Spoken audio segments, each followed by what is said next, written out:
ये जो क्रम किया जाता है ये केवल बैसाख के महीने में ही किया जाता है, इसके सिवाय इसको आप अन्य महीनों में नहीं कर सकते, केवल एक बैसाख में। एक मिट्टी के पात्र, उस मिट्टी के पात्र के ऊपर एक तांबे का पात्र। अब जरा माताएं बड़े ध्यान लगाकर सुनिएगा, कथा चूके ना, आपको 10 जगह जाकर सिर नवाने की जरूरत ना पड़े, एक महादेव के चरणों से ही आपका आनंद सुख प्राप्त हो जाए। एक मट्टी का पात्र, और मट्टी का अगर कोई कलश है छोटा सा, उस कलश के ऊपर तांबे का कलश। माता प्रसूति, दक्ष प्रजापति और माता वीरणी, इन तीनों का स्मरण कर कर जो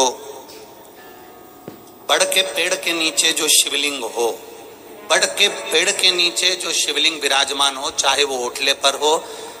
चाहे वो पत्थर का हो, चाहे वो सीमेंट का हो, चाहे वो कंकर का हो, चाहे वो मार्बल का हो, चाहे वो जिस भी चीज का हो, बड़ के पेड़ के नीचे जो शिवलिंग हो उसमें सीधे जब आप कलश लेकर जाएंगे तो मिट्टी का पात्र, उसके ऊपर तांबे का पात्र भरा हुआ, दोनों को एक साथ पकड़ कर ले जाएंगे। पर जब आप शिवलिंग पर दक्ष प्रजापति, प्रसूति और वीरणी, इन तीनों का नाम लेकर सीधे हाथ में मट्टी का पात्र और उल्टे हाथ में तांबे का पात्र लेकर धीरे धीरे शिवलिंग पर जल समर्पित करेंगे, और उस जल का पान उसी वट वृक्ष के नीचे दोनों पति पत्नी अगर पान कर लेते हैं और संतान की कामना कर लेते हैं तो भी मेरा महादेव संतान प्रदान करता ही करता। पर ये जो क्रम किया जाता है ये केवल बैसाख के महीने में ही किया जाता है, इसके सिवाय इसको आप अन्य महीनों में नहीं कर सकते, केवल एक बैसाख में। और हम तो कहेंगे बैसाख महीने की जब शिवरात्रि आए या बैसाख महीने में अष्टमी तिथि आ जाए या बैसाख महीने में सोमवार का दिन पड़ी जाए तो प्रयास करना कि आप संतति के लिए, संतान के लिए आप ये प्रयोग कर सके। शिव तत्व की प्राप्ति उस बैसाख के महीने में मात्र अगर 5 बेलपत्र और मट्टी के पात्र में रखा हुआ जल, मट्टी के पात्र से मतलब है कलश, जो माटी का जो कलश होता है आपके घर में जो रखा हुआ है, ये जरूरी नहीं है कि वो नया ही खरीदना पड़ेगा, ये जरूरी नहीं है कि वो आपको नया ही कलश खरीदना है, नया ही आपको लेकर आना है या नया ही आपको लेकर आओ। आपके घर में जो मट्टी का कलश लगा,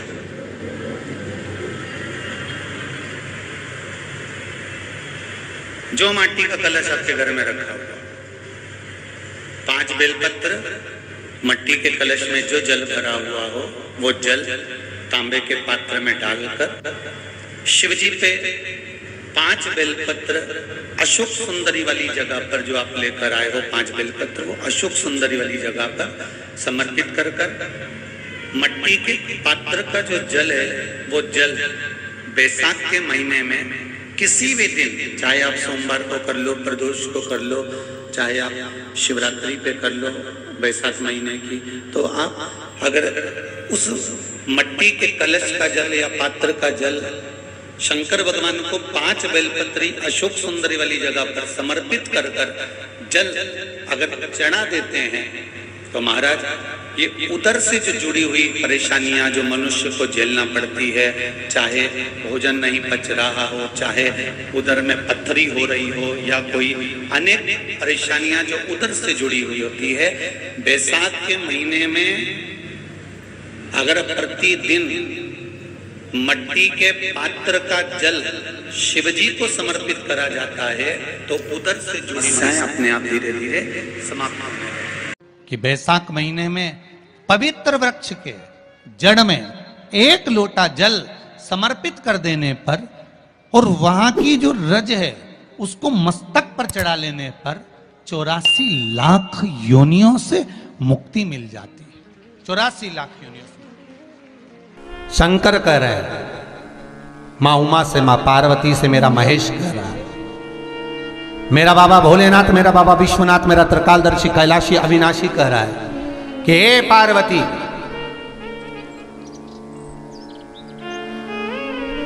एक बीला, एक बेल जो मुझे समर्पित करता है, और समर्पित करने के बाद उस बेल की महत्वता देखिए, जो बैसाख महीने में बाबा शंकर को जो चढ़ाया जाता है, और 1000 अश्वमेध यज्ञ का पुण्य फल हम प्राप्त कर लेते मात्र एक फल चढ़ाकर, मात्र एक फल चढ़ाकर। हे पार्वती, संसार का मनुष्य जब मुझे वो बेलपत्र समर्पित कर, वो बेल का फल समर्पित करता है, पार्वती वो फल जो मुझे चढ़ता है, फिर मैं भले नर्मदा के जल से निकला हुआ कंकर शंकर क्यों ना हूं, फिर चाहे मैं गंगा के जल से निकला हुआ कंकर शंकर क्यों ना हूं, चाहे फिर मैं यमुना के जल से निकला हुआ कंकर शंकर क्यों ना हूं, चाहे मैं सरयू के जल से निकला हुआ कंकर शंकर क्यों ना हूं, चाहे मंदाकिनी के जल से निकला हुआ कंकर शंकर क्यों ना हूं, हे पार्वती, फिर जो भी शिवलिंग पर वो बेल समर्पित होता है, वो बेल उठाकर जीव अपने कार्य में ले सकता है। ये माँ उमा से कह रहा है। तो उस बेल की महत्वता जानेंगे। अब अपन उस बेल को जानने के लिए वापिस स्कंद पुराण में चले, तो स्कंद पुराण में लिखा हुआ है कि जो बेल बैसाख के महीने में शंकर को चढ़ाया जाता है, वो बेल का फल उठाकर रख लिया जाता है। बैसाख के महीने में उस चढ़े हुए, बाकी के आपको बेल का फल खाना हो तो बात दूसरी, पर चढ़ा हुआ जो बेल का फल है वो पूरा बैसाख नहीं खाना। बैसाख के बाद में अगला जो महीना आए, उस महीने के अंदर उस फल के अंदर का गुर्दा निकालकर उसको सुखा लीजिए, और सुखाकर जिस व्यक्ति को पथरी की बीमारी हो और जिस व्यक्ति को पेट में बहुत भोजन पचता ही नहीं है, पूरा शरीर पाचन क्रिया बेकार हो गई, उस व्यक्ति को केवल 7 दिन तक शंकर पर चढ़ा हुआ वो बेलपत्र प्रदान कर दीजिए, पथरी भी बाहर और पाचन क्रिया भी ठीक, जिंदगी भर तकलीफ नहीं। उस बैसाख में उस फल की इतनी महत्वता बाबा भोलेनाथ स्कंद पुराण, लिंग पुराण, नर्मदा पुराण, पद्म पुराण के अंतर्गत, शिव महापुराण के अंतर्गत वर्णन कर, उसकी महत्वता है। वो बेल का फल साधारण नहीं हो सकता। अब मंदार का जो पुष्प होता है, आंकड़े का जो फूल होता है, एक सफेद कलर का भी होता है और एक गुलाबी कलर का भी होता है। देखा है आप लोगों ने? बोलो, जम के बोलो, देखा है ना? गुलाबी कलर का जो पुष्प होता है, वो आप मंदार का, आंकड़े का जो गुलाबी कलर का पुष्प होता है, आप टीवी पे देख रहे होंगे, एक सफेद देख रहे होंगे, एक मंदार का गुलाबी फूल, नीला कलर का फूल देख रहे होंगे। जो नीला कलर का जो पुष्प होता है, गुलाबी कलर का जो आंकड़े का फूल होता है, प्रयास करना, जब किसी विषम परिस्थिति में फंस गए, विषम परिस्थिति, जब आपको लग रहा है कि मुझे बहुत भय लग रहा है, कुछ बुरा होने वाला, आपको लग रहा है आज मेरी उल्टी आंख बहुत फड़क रही है, कुछ गड़बड़ होने वाला है, आपको लग रहा है मेरी सीधी आंख फड़क रही, कुछ गड़बड़ होने वाला है, तब केवल वो नीला जो गुलाबी पुष्प है मंदार का, उसको कहीं से लाकर शिवालय में अशोक सुंदरी वाली जगह पर स्पर्श कर कर शिवलिंग पर आप चढ़ा दीजिए। आपकी विषम परिस्थिति कैसी भी होगी, वो रास्ता बनाकर बाहर निकल जाएगी, आपको फंसना नहीं, परेशान नहीं। मंदार आंकड़ा, सफेद आंकड़े का पुष्प भी भगवान शिव को समर्पित होकर, जैसे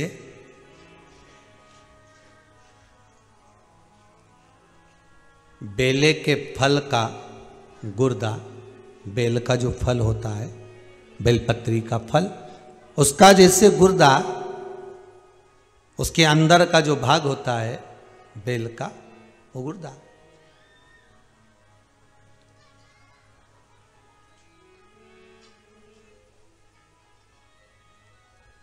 उसको अग्नि में जलाकर उसकी भस्म तैयार कर कर छान कर जब जब आपके यहां विद्वान ब्राह्मण शिव जी का अभिषेक कराते हैं, पूजन कराते हैं, तो उसमें लिखते हैं पूजन के साहित्य में, बेलपत्री, धतूरा, दुर्वा, ये उसमें नीचे लिखेंगे भस्म। लिखते कि नहीं लिखते? लिखते हैं ना, भस्म अभिषेक में चाहिए रहती है। तब उस भस्म का थोड़ा सा भी भाग आप अगर शिव को समर्पित कर रहे हो तो ये जान लें कि शंकर मनवांछित फल प्रदान कर रहे हैं, शिव फल प्रदान कर रहे हैं।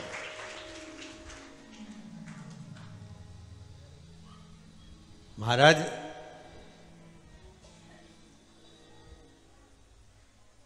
बेलपत्री के वृक्ष के नीचे बैठकर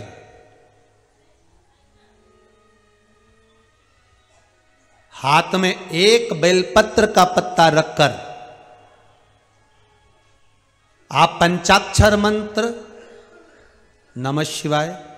ओम नमः शिवाय या श्री शिवाय नमस्तुभ्यम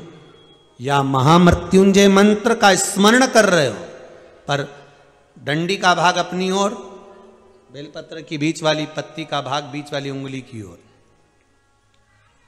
रखकर अगर आप स्मरण कर रहे हैं और अपनी कामना कर कर बेलपत्री के वृक्ष के नीचे बैठकर उस पत्ते को सम्मुख रखकर बाबा से विनय कर कर एकांत में उस बेलपत्री के वृक्ष की छांव में, बेलपत्री के वृक्ष की छांव आप कामना कर कर उस पत्ते को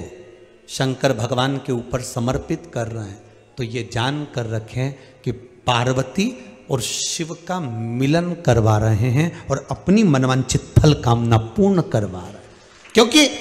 शिव और पार्वती का जब मिलन होता है, शंकर पार्वती जब एक दूसरे के सम्मुख में होते हैं, शिव और पार्वती जब एक दूसरे के सामने अपने बच्चों के कारण एक दूसरे के सम्मुख में आते हैं, तो उनके चेहरे पर प्रसन्नता का भाव आ जाता है। फल, मनवांछित फल की कामना आप जिस कामना के लिए कर रहे हो, विवाह के लिए, नौकरी के लिए, सर्विस के लिए, व्यापार के लिए, रोग मुक्ति के लिए, आप जिस कामना से कर रहे हो, ईश्वर महादेव, जो व्यक्ति पथभ्रष्ट हो जाए, जैसे मदिरा के नशे में पड़ गया, कहीं जुए में पड़ गया, कहीं मांसाहार में पड़ गया, कहीं व्यसन में पड़ गया, कहीं गलत काम में अगर कोई जा रहा है, तो श्रंभेश्वर महादेव के नाम से काली तिल भगवान शिव को समर्पित करी जाती है। महाराज काली तिल को वापस उठाकर ले आते हैं, उसी काली तिल को जो मदिरा का नशा करने वाला होता है या जो गलत व्यसन में डूबा हुआ होता है, उसको वो सुबह के समय अगर नहीं खाता तो भोजन के साथ उसको दिया जाए।